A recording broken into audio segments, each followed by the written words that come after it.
All right, well, private jet deliveries are accelerating even as the global economy sputtering a little bit here in 2019. So what's next for private aviation? Thomas Flohr is the founder and chairman of Vista Global Holdings, a global business aviation services company providing flights, tech, leasing, financing. So Thomas, I guess for the uninitiated, what's kind of the outline that you see Vista as right now? Is it a private jet company, or do you kind of see it as something else? Well, the key here is that for the first time in this industry, we brought the sharing economy concept to this industry. So you don't have to buy a full aircraft. You don't need to buy a fraction of an aircraft. You just simply need to buy the hours in a subscription program, and you can fly anywhere, anytime around the world on our brand, on our own fleet of approximately 120 aircraft. And that's a game changer. Because this industry was asset focused. It's more and more difficult to go to a board and ask for an asset purchase for a private jet, and we have resolved that. What do you think of the rise of flight shaming that's going on? And this is just about, not even in the luxury market, just for regular consumers, about getting on planes and what that means for the environment. Do you think that could be a long-term headwind for the growth of private aviation as well?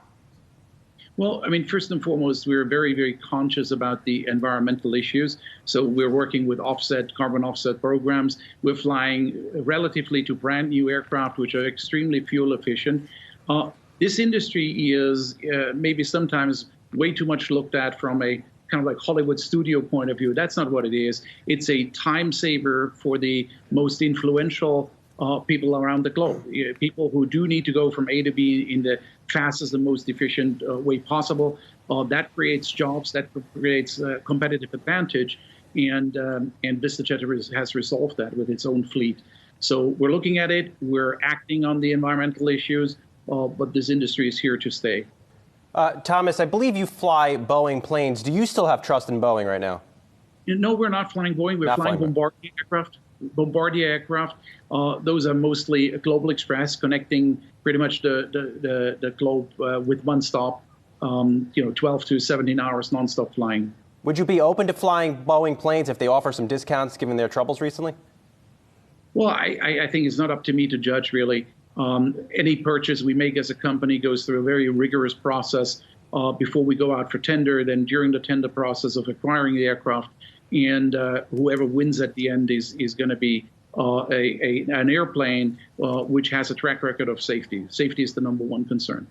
And Thomas, I want to ask you a little bit about the new aircraft that you did announce this week. That is the Bombardier, I think it's the 7500. That's the furthest flying aircraft you have at this point. And I was looking at the site. You can buy a seat on a plane. You could buy the entire charter. Is this an aircraft that you expect, an entire? Well, they wouldn't put the whole board on one plane for kind of compliance reasons, but that you would expect a large kind of corporate group to use, or is this something that maybe you are looking more at that kind of high-end, that glitzy Hollywood consumer that, even though you mentioned is not the backbone of the private jet market, this offers something to a large group that wants to go, from here to somewhere in Europe altogether? Yeah, I think you look at two things. You look at capacity within the aircraft. It seats up to 19 passengers, 19 executives. But the true game changer about the Bombardier 7500 is the nonstop capabilities. Southeast Asia to United States, Middle East to the United States, and vice versa is now possible. From here to India is possible because the airplane has reached over 8,000 nautical miles nonstop capabilities. And before, maybe an executive did go on a long haul carrier where that range is possible. Now, for the first time in this industry, with immediate availability as of January 2020, you can fly on a Vista with that long range, ultra long range capability.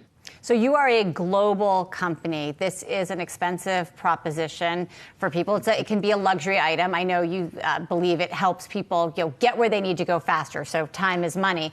But what can you tell us about your consumer right now? Because we're getting a lot of data, especially outside the U.S., about slowing data points. What are you seeing?